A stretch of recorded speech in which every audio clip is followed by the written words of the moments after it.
अनिरुद्ध शिक्षण प्रसारक संस्थेचे बाल Shivaji English medium school Kankavli आणि मुक्तांगण प्री प्रायमरी स्कूल इयत्ता 10वीची 100% निकालाची परंपरा, अनुभवी व तज्ञ शिक्षक आणि मार्गदर्शक स्टाफ, शास्त्रीय संगीत आणि हार्मोनियम वादन, शास्त्रीय नृत्य, योगशास्त्र, विविध प्रकारचे मार्शल आर्ट खेळांची राज्य आणि राष्ट्रीय स्तरावरील निवडीसाठी तयारी करून घेणारी शाळा, शालेय सहली आणि विविध ठिकाणांना क्षेत्रभेटी, अद्ययावत व प्रशस्त खेळाचं मैदान, आधुनिक व सुरक्षित वाहतूक व्यवस्था, संपूर्ण वायफाय कॅम्पस, नवीन राष्ट्रीय शैक्षणिक धोरणाद्वारे निर्धारित NCERT पूर्व प्राथमिक अभ्यासक्रम, आंतरराष्ट्रीय स्तराचा अभ्यासक्रम, कोडिंग आणि संगणकीय कौशल्य, डिजिटल क्लासरूम, लीड अंतर्गत राष्ट्रीय स्तरावरील स्पर्धा आणि मार्गदर्शन वर्ग. आजच प्रवेश घ्या.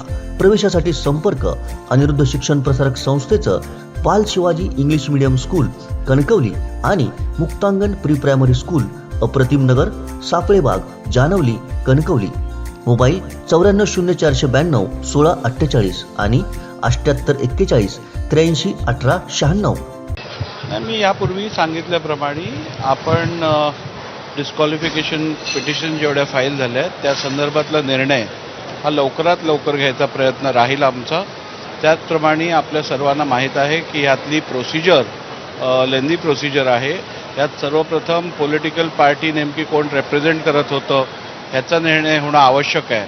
हा निर्णय संपूर्ण इन्क्वायरी इनिशिएट केल्यानंतरच घेण्यासंदर्भातले सर्वोच्च न्यायालयाचे आदेश आहेत आणि एकूण हे पिटिशन चालवत असताना CPCचे सगळे ह्याला नियम लागू होतात, त्या संदर्भातल्या सगळ्या तरतुदी लागू होतात. तर त्या सगळ्या तरतुदींचं योग्यरित्या ॲप्लिकेशन करूनच आपण हा निर्णय घेऊ. 15 दिवसात निर्णय दिला पाहिजे अशी मागणी केलेली आहे.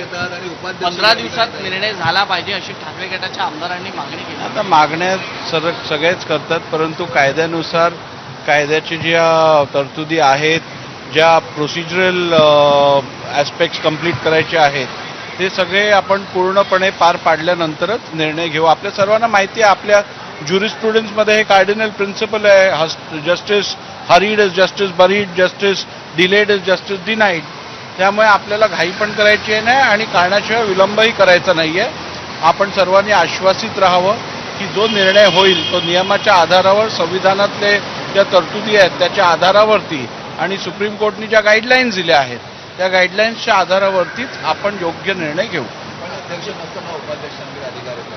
आज उपाध्यक्षांच्या कोर्टामध्ये बॉल गेला आणि उपाध्यक्षांनी घाईने सगळेच निर्णय लगेच घेऊन टाकले असतील तर आज सरकार पडलं असतं की हे पहा उपाध्यक्षांचे अधिकार किती असतात आणि काय असतात हे उपाध्यक्षांना अगदी चांगल्यारीत्या माहिती आहे. उपाध्यक्षांचे अधिकार हे केवळ विधानसभा अध्यक्षांचं कार्यालय रिक्त असतं, म्हणजेच त्या पदावर ज्या वेळेला कोणाची नियुक्ती झाली नसते त्यावेळेला ते अधिकार उपाध्यक्षांकडे असतात. त्याच्या व्यतिरिक्त विधानसभा उपाध्यक्षांकडे अध्यक्षांचे कोणतेही अधिकार येत नाहीत. पण माहिती तर अशीही त्यांनी सांगितलं की अध्यक्ष जर का परदेशात असेल तर उपाध्यक्षांकडे अधिकार ऑटोमॅटिक येतात. नाही, आता कोण काय म्हणालं त्याच्यावरती मला काय बोलायचं नाही आहे. मी आपल्याला कायद्यात ज्या तरतुदी आहेत त्या संदर्भातली माहिती दिली आहे. मला माझे अधिकार माहिती आहेत आणि माझे अधिकार कसे बजावायचे ह्याची पण मला पूर्ण माहिती आहे. अध्यक्ष साहेब, देवेंद्र फडणवीस असं म्हणाले होते की अध्यक्षांवर दबाव तयार करतात, तर एका प्रकारे आपल्यावर हा दबाव म्हणायचा का? नाही, मी आपल्याला सांगितल्याप्रमाणे सभागृहाच्या बाहेर केलेल्या भाष्यावरती मी काय टिप्पणी करत नाही आणि करायची गरज नाही. त्यामुळे कोणी 15 दिवसाची मागणी केली, कोणी 20 दिवसाची मागणी केली, कोणी 2 महिन्याची मागणी केली याकडे मी काय लक्ष देत नाही. मी जे कायद्यात तरतुदी आहेत, कायद्यात जे प्राविधान आहेत त्याच्या अनुषंगानेच निर्णय घेणार. कोणाच्या इच्छेविरुद्ध कोणाच्या मनासारखं व्हावं म्हणून काय मी निर्णय घेणार नाही. त्यामुळे ज्यांना वाटत असेल 15 दिवसात व्हावा, जर का प्रक्रिया 15 दिवसात पूर्ण झाली तर 15 दिवसात घेऊ. प्रक्रिया जर निर्णय घेण्यासाठी जर जास्त वेळ लागणार असेल तर जास्त वेळ घेऊ. आरोप झाला तर ते म्हणतात लवकर घ्या. आरोप रोज होत असतात. आरोपांना घाबरून काय मी निर्णय घेत नाही. अध्यक्ष, प्रक्रिया ही ज्या दिवशी पिटिशन फाईल झाले त्या दिवसापासूनच चालू आहे. त्यामुळे प्रक्रिया कुठेही थांबलेली नाही आहे. आता सुप्रीम कोर्टने काही गाईडलाईन्स दिल्या आहेत त्याच्या अनुषंगाने पुढचं काम होईल. नार्वेकर साहेब, असा देखील आपल्यावर आरोप होतो आहे की अध्यक्ष आपल्या अखत्यारीत असलेल्या अधिकाऱ्यांचा गैरफायदा या ठिकाणी घेऊ शकतात. त्यामुळे पण अध्यक्षांनी जर आपल्या अधिकारांचा गैरफायदा घेतला तर त्याच्यासाठी तुमच्याकडे रेमिडियल मेजर्स आहेत ना, कोर्ट आहे, बाकी तुम्ही रिट फाईल करू शकता, तुमच्याकडे अनेक पर्याय आहेत आणि मी काय ते सांगायची गरज नाहीये.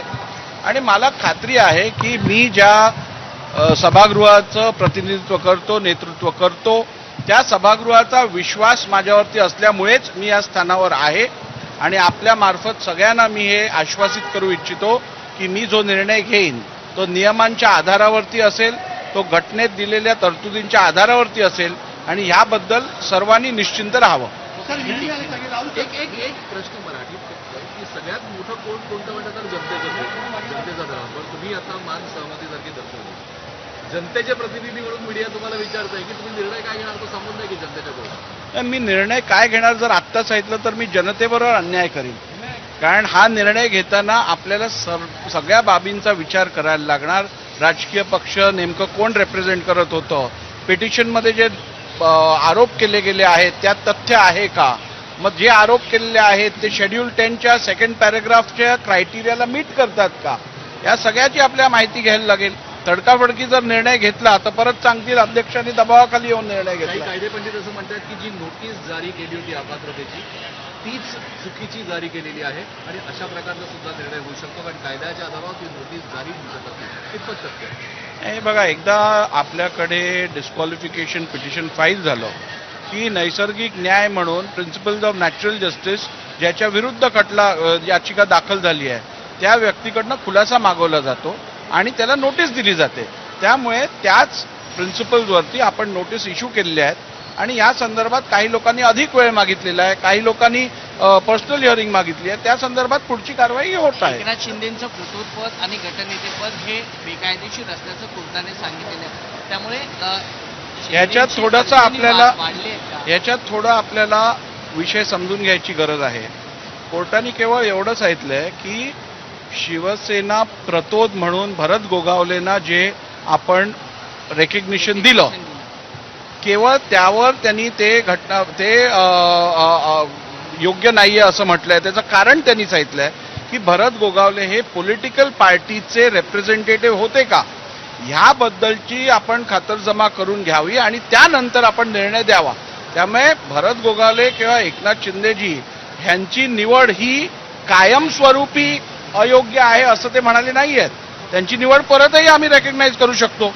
आणि त्यामुळे एकूण भरत गोगावले मुख्य प्रतोद आहेत की सुनील प्रभू मुख्य प्रतोद आहेत, हा प्रश्नाचं उत्तर देताना नेमकी पॉलिटिकल पार्टी ही कोण रेप्रेझेंट करत होतं, भरत गोगावलेंना ज्यांनी प्रतोद म्हणून नियुक्त केलं ती व्यक्ती की सुनील प्रभू यांना प्रतोद म्हणून नियुक्त केलं ती व्यक्ती, यापैकी कोणती व्यक्ती ऑथराइज्ड होती पॉलिटिकल पार्टीच्या वतीने व्हिप इश्यू करण्यासाठी, व्हिप अपॉइंट करण्यासाठी, हे आपल्याला बघायला लागेल.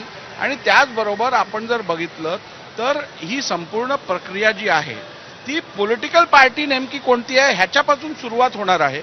आणि आपल्याला जर बघितलं असेल, आपण ह्यापूर्वीही इलेक्शन कमिशननी पण ह्या विषयातला निर्णय घेतलाय, पण तो निर्णय प्रॉस्पेक्टिव्ह आहे. आपल्याला निर्णय रेट्रोस्पेक्टिव्ह घ्यायचा आहे. 3 महिने कळीचा मुद्दा सुप्रीम कोर्टात. हे बघा, मी आपल्याला सांगितल्याप्रमाणे रिझनेबल टाईममध्ये आपल्याला निर्णय घ्यायचा आहे. आणि रिझनेबल टाईम हे आज मी तुम्हाला सांगू शकत नाही, कारण संपूर्ण प्रक्रिया संपूर्ण करण्यासाठी जेवढा योग्य वेळ लागेल तेवढा रिझनेबल टाईम असेल. कोकणातल्या ताज्या घडामोडी आणि लाईव्ह अपडेट्ससाठी फॉलो करा कोकणचं नंबर 1 महा चॅनल कोकण 7 लाईव्हचं फेसबुक पेज.